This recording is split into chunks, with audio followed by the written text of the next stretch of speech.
you've had an interesting journey as an entrepreneur in a lot of different industries. And so I was just wondering if, like, sometimes when you're covering these as the narrator now or as the behind the scenes storyteller, does that bring things into your focus from your past or and otherwise that, either in an uncomfortable or a comfortable way? Yeah, I mean, music and movies and videos is all a form of therapy for me. So a lot of the times in my music, you'll hear the realness of what I go through in life or what I've gone through in life. And when it comes to the movie side of it, it kind of gives me an edge. I feel like because where some writers can write who haven't experienced certain things and they can write really well, it's when we're shooting real life situations, it's like I have a twist on it because I have a different perspective of things that I've seen that makes it like, oh, that's real, like that's crazy, like so it's an addition to it. But yeah, of course, there's certain stories that touch. We've shot things with people who have drug addictions, overdoses, stuff like that, and that always hits home with me because there's a lot of addiction that runs through my family. So of course, it touches on a bunch of stuff, and sometimes it's uncomfortable, but most of the time, like I said, it's therapeutic. It's kind of like a release, like and when people relate to it, it's even more therapeutic because it's like somebody else understands where you were coming from. That might have been something that I was like, yo, nobody ever seen this before, and then somebody's like, yo, man, that reminds me of, you know what I mean, and it's like, oh man, that's great that somebody knows what I'm talking about. You know what I mean? So it's a different way to connect with people. Yeah, no, that's great. And before we recorded, we were talking exactly about that too, right? And how sometimes there's something maybe in your story, even in the depths of pain.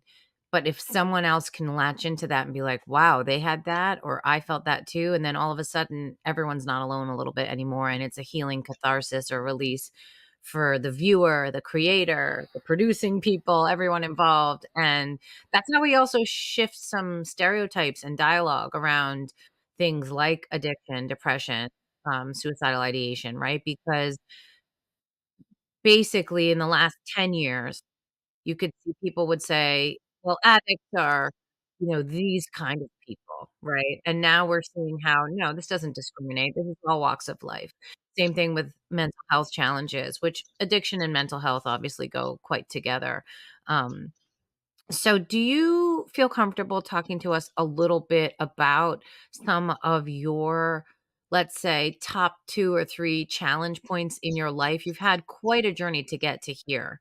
And the fact that you say you wake up every day and it's a good day, I also say that and I love that. But, a lot of people might not understand the depth from which that came. And I was wondering if you could talk a little bit about your early entrepreneurial days. Way like let's go back in time and go way back into some of the things. I mean, you're a hustler. You were doing things, let's say, in the gray zone a little bit. I think we can talk about them now because they're in the past.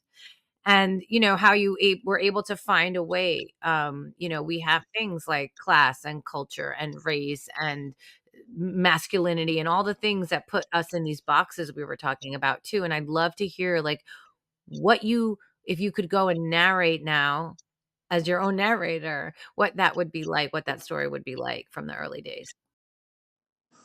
I mean, the reason I say every day is a good day waking up now is because I've hit rock bottom before. So just growing up, we was my family. We were poor. We came. We were. My mother was first generation of Puerto Ricans that came to from Puerto Rico here. So they came to the Bronx. So we was in one of the worst places that you could be in at that time, and it was a lot of days where you felt like, damn, could things get any worse than this? And growing up, I didn't want my brothers to feel that. I didn't want my mother. She was doing her own thing. She was always in the streets from the time she came out to the Bronx. She was always running in the streets, and that's how she met my father, and they were always part of the streets. My father, later on, he got himself together, and he started doing what he believed was right, and he's doing great now. And my mother passed, but it was days where I didn't want my brothers to be hungry and stuff like that, so I had to go and do things that were outside the box to ensure that it was certain pains that my little brothers wouldn't feel. And that motivated me a lot to just go get it. People always tell me, like, yeah, you always work, and you're always focused on something, and you're always moving around. And it's like, I gotta do that because nobody's gonna come and give it to you. Nobody ever did. And so I always had to get it. Now I'm just focused on better things. But before, I had to focus on what was before my eyes and what was present to me. So I had to use what was around for survival. And I got good at it. And I started moving the way that I was supposed to move, that I thought I was supposed to move. And every way that I could get money, I would get money.